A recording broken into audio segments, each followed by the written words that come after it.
안녕하십니까. 인문학연구소 인현입니다. 이번 시간에는 세계의 범죄자들 19번째 미제로 남은 처참한 여성의 시신에 대한 이야기를 해보려고 합니다. 19번째, 누가 왜 이렇게까지 잔인해야 했나? 1. 끔찍한 사체의 발견. 범죄 사건과 관련된 이야기들을 다루며 참으로 많은 끔찍한 사건을 알게 되었고, 그나마 초기에는 외국의 범죄 사건보다 우리나라의 범죄 사건이 그래도 조금은 그 잔혹성이 덜하다라는 생각을 했었습니다. 물론 요즘은 조금씩 별 차이가 없구나라는 생각을 하고 있지만 말이죠. 하지만 외국 범죄자의 끔찍한 시간, 인육 섭취 등의 사건을 접하거나 지난 시간에 다루었던 44일 동안 여고생을 감금하고 노예로 부리던 10대 범죄자들의 범죄, 그리고 오늘 이야기할 잔혹한 범죄 같은 것들을 접할 때면 그래도 대한민국이 조금이나마 덜 잔인한 게 아닌가라는 생각을 하게 됩니다. 물론 형량이 참 형편없다라는 점은 아쉽지만 말이죠. 1947년 1월 15일 미국 로스앤젤레스 남쪽의 한 공원을 산책하던 사람들은 한 여성의 시체를 발견하고 깜짝 놀라 경찰에 신고를 합니다. 당시 현장의 목격자들은 물론이고 출동한 경찰관까지 그 시체를 보고는 경악을 금치 못했습니다. 시신은 온몸 구석구석 멍이 들어 있었고 허리가 잘려서 상반신과 하반신이 분리된 상태였습니다. 또한 양팔은 위로 올려져 있었으며 다리는 활짝 벌려진 상태였는데 입은 양쪽 귀까지 찢어져 있었고 무엇보다 내장이 모두 적출되어서 몸 안이 텅텅 비어 있었습니다. 시신은 다른 곳에서 살해되고 공원에 버려진 것인지 현장에는 한 방울의 혈흔도 발견되지 않아서 시체가 더욱 기괴하게 느껴졌습니다. 경찰의 조사 결과 시신은 당시 나이 22살의 여성 엘리자베스 쇼트로 밝혀졌습니다. 경찰은 그녀가 어딘가에서 거꾸로 매달린 채 심하게 집단 폭행을 당했고 이후에 살해된 것으로 추정합니다. 게다가 그녀는 시신으로 발견되기 일주일 전에 이미 실종 신고가 되어 있는 상태였죠. 부검 결과 그녀는 실종된 지 얼마 되지 않아 폭행을 당하고 살해되었을 것으로 확인되었습니다. 그러나 경찰이 밝혀낸 부분은 딱 거기까지였습니다.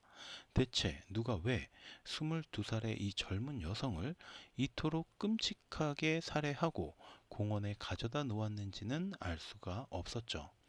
다만 이 사건이 미궁에 빠지며 사람들의 입에 오르고 내리고 유명해지면서 이른바 관심종자들이 서로 자신이 그녀를 죽였다라면서 자수하는 총극까지 벌어집니다. 참 이상한 사람들이 세상에 많아요. 초기에는 스스로 범인이라고 주장한 인물들이 약 60여 명이었지만 시간이 지나면서 이 자칭 살인 자수범들은 무려 500여 명으로 늘어납니다. 그러나 이들 중에는 사건 당시인 1947년에는 태어나지도 않은 인물들까지 있었을 정도로 말도 안 되는 자백들이었죠. 이 사건의 피해자 엘리자베스 쇼트. 그렇다면 대체 이 22살의 젊은 아가씨는 왜 이런 끔찍한 사건의 피해자가 되었을까요? 실마리를 찾기 위해서 우선 그녀가 어떤 삶을 살아왔는지 살펴봐야겠습니다. 엘리자베스는 1924년 7월 29일 미국 매사추세츠주의 보스턴에서 클레오 쇼트의 5자녀 중 셋째로 태어났습니다. 약 3년 뒤에 이들 가족은 메인주의 포틀랜드로 이사를 갔다가 다시 매사추세츠주의 매드퍼드 시로 돌아와서 쇼트는 대부분의 유년 시절을 그곳에서 보내게 되었죠. 그녀의 아버지 클레오는 골프 사업을 운영 중이었지만 1929년 발생한 일명 검은 목요일, 그러니까 주식 대폭락 사태로 인해서 사업에 치명타를 입게 됩니다. 이후 클레오는 1930년 어느 날 찰스강의 다리 위에 자신의 차를 세워 놓은 채로 실종이 되었고 사람들은 그가 강물에 투신했을 것이다 라고 추정을 했죠. 아내인 포비 쇼트는 매드퍼드 시내의 작은 아파트로 이사한 뒤에 남편을 대신해서 한 회사의 회계장부를 정리하는 일을 하면서 다른 가족들을 부양하기 시작합니다. 엘리자베스는 16살 때 천식과 기관지염으로 인해서 마이애미로 요양을 떠났고 이후에는 플로리다에서 지내게 됩니다.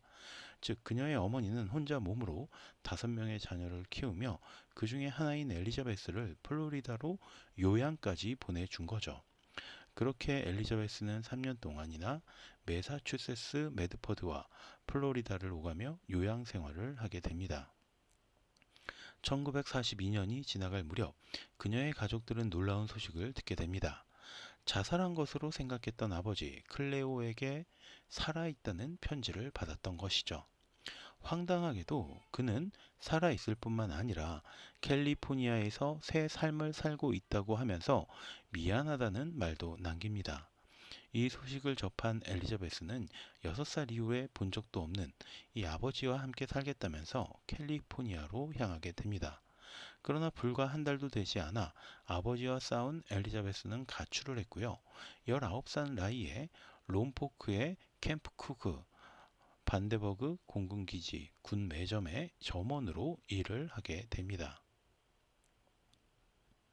엘리자베스는 당시 여러 명의 친구들과 함께 생활하면서 잠시 육군 항공대 소속의 남자친구와 사귀기도 했지만 남자친구의 학대로 헤어졌고 롬포크를 떠나 산타바바라로 이사했다가 미성년 음주 혐의로 체포를 당하기도 했습니다. 이후 플로리다로 돌아간 엘리자베스는 공군 장교였던 매튜 마이클 고든 주니어 소령을 만나 사랑에 빠집니다. 그러나 매튜는 조정 훈련 중에 부상을 당하게 됐고 그런 와중에도 결혼을 약속했지만 1945년 8월 10일 일본이 항복하기 일주일 전에 두 번째로 비행기가 추락하며 사망을 하게 됩니다. 이후 엘리자베스는 플로리다에서 육군 항공대 중위 조셉 고든 피클링을 알게 되어 그를 만나기 위해 1946년 7월 로스앤젤레스로 떠나게 되었죠. 이후 로스앤젤레스에서 웨이트리스로 일을 했으며 배우의 꿈을 꾸었다고 합니다. 하지만 실질적으로 그녀가 출연했던 작품은 없었기 때문에 단지 그녀의 꿈 또는 소망 정도였던 것으로 파악이 되고 있습니다. 3. 밝혀지지 않은 범인.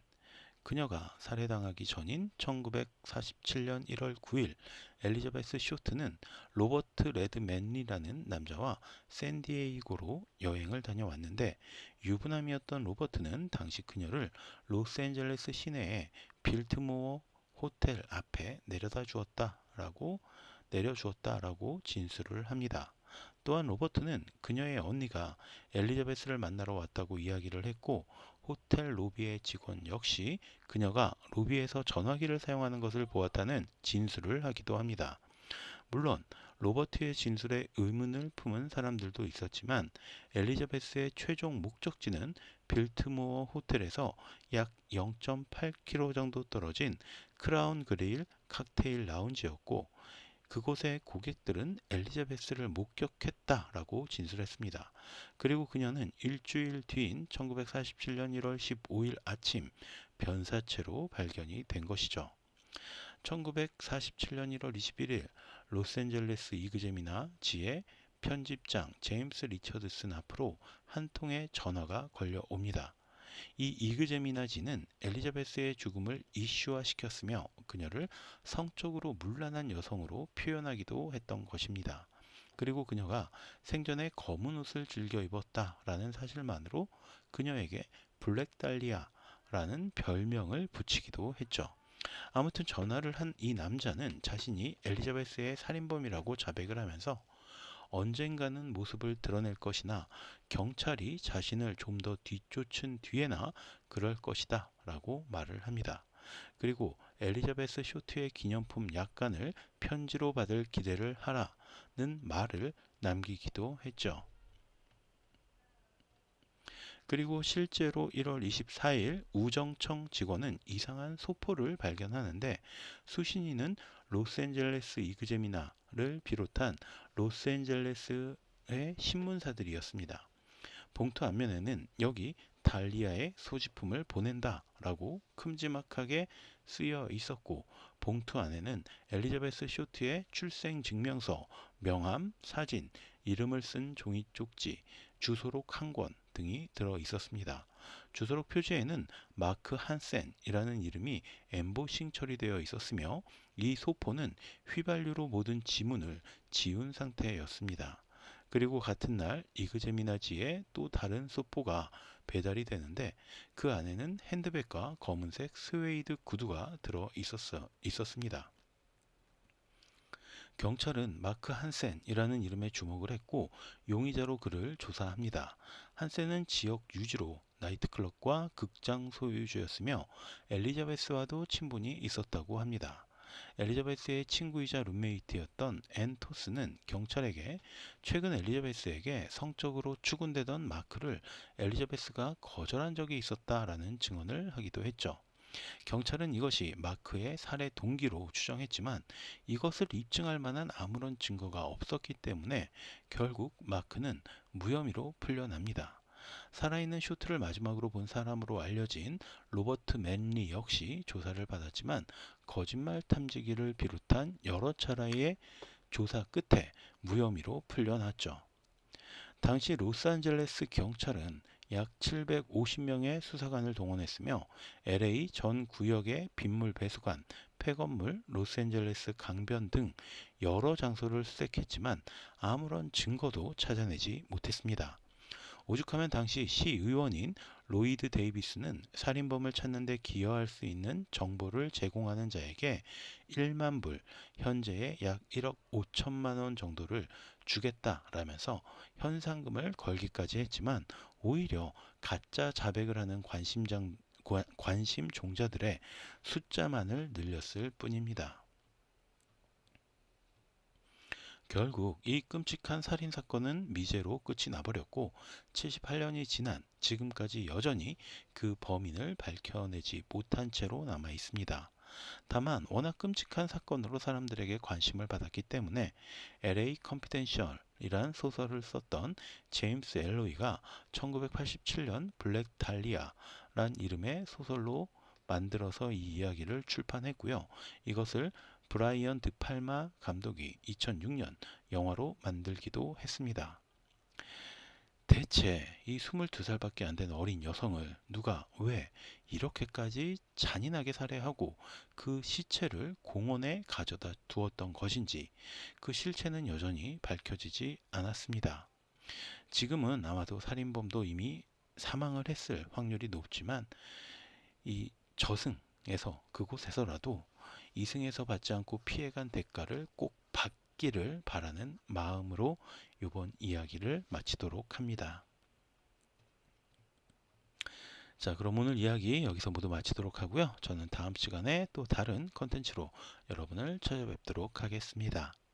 오늘 제가 들려드린 이야기가 여러분의 흥미와 호기심을 조금이라도 만족시켜 드렸다면 구독과 좋아요도 부탁드리겠습니다. 감사합니다.